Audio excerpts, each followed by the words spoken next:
Acts chapter 23, verse 21. But do not thou yield unto them, for there lie in wait for him of them more than 40 men, which have bound themselves. Take note of the construction. So consecration is a bond. It's not a careless talk. When you want to consecrate yourself to the Lord and you make a vow, you are bound by that vow. It's called a bond. The Bible says they bound themselves with what? An oath, that they will neither eat nor drink till they have killed him. So we are going to consecrate ourselves to kill Paul. We will not eat, we will not drink. Now look at it. We do it in a positive light. People do it in a negative light. These people are consecrating themselves to kill you. Why should you be consecrated? People consecrate themselves to destroy your family, and you are there eating. I cannot fast, I'm tired, I cannot pray, I cannot go to church. That's why you become weak. Look at these people. What do they want to do? They want to kill Paul. What did they say they will not do? They will neither eat nor drink. They consecrated themselves to Satan to kill Paul. Why is darkness stronger than light when light ought to be stronger? Because darkness practices the principles of light to overcome the people of light. Look at it. Consecration in a negative light. They want to kill a person. They didn't say we need gun and knife alone. They have the weapons to kill the man.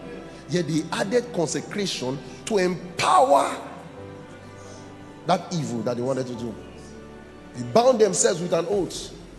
So what oath have you bound yourself with? Your enemies are bounding themselves with oath. Take my first son. Let no child rise in that family. He sacrificed his son so that nobody will rise in your family. And you say, we reject it. You reject it.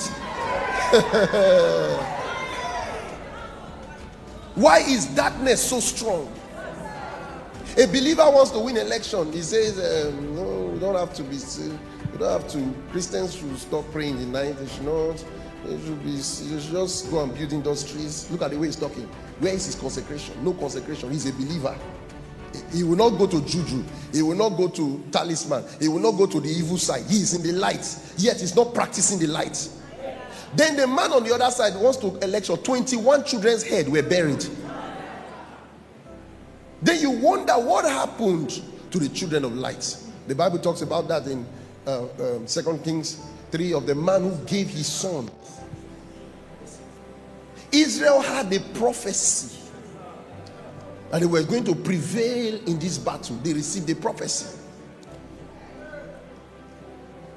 And when the king of Moab saw that the battle was too strong for him, he took with him 700 men that drew sword to break through to the king of Edom, but they could not.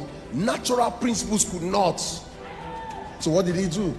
Then he took his eldest son that should take over from him and offered him as a burnt offering upon the wall. What happened? There was great indignation against Israel. Mark that. There was what? Great indignation against Israel, and they departed from him. Israel, the people of God who had the prophecy, departed, while the man who prophecy said would lose won. They departed from him and returned to their land. Israel ran away. Israel backed by prophecy. Elisha prophesied, yet Israel lost. Why? No consecration. This man consecrated his son. His son that should take over from him. What sacrifice is bigger than that? People die for their children. Let me die and let my son continue, because that's the next generation. He sacrificed his next generation. Let me not have another generation. Let everything die when I die, but let me not lose this battle.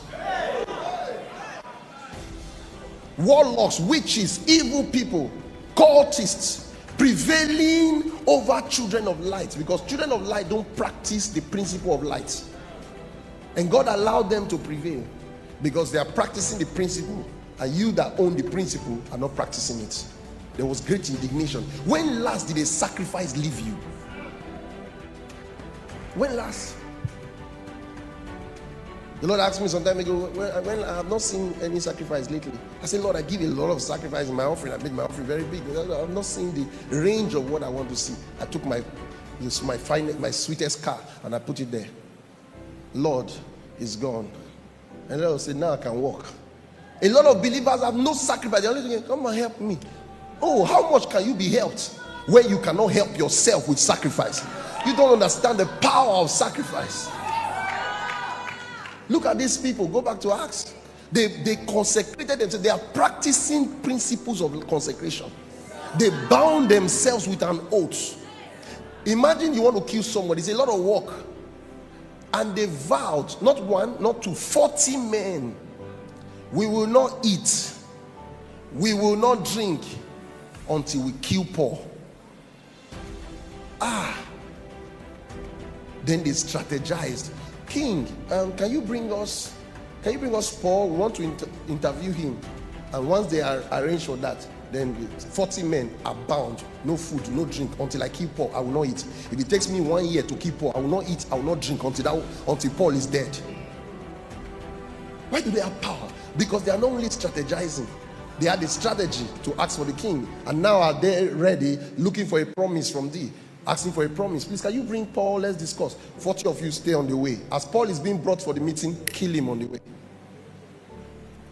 They had a consecration. If Paul had no consecration, he would have been dead. Our enemies become more powerful when they are consecrating themselves. They don't just act. They don't just perpetrate evil. They consecrate themselves to perpetrate evil.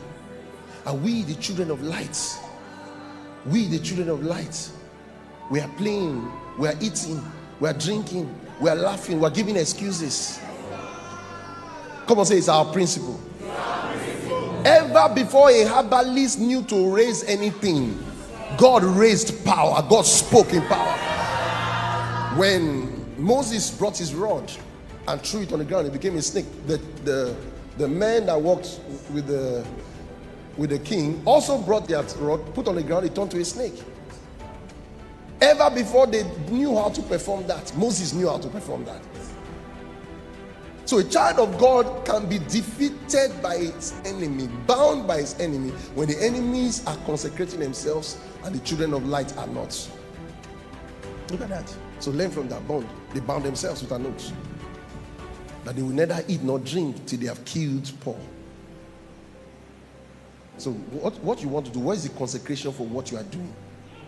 You want to achieve something, and you're not telling yourself, okay, I will not eat and drink by this time, I will not sleep by this time, I will not go to my bed on this day for these projects that I'm doing.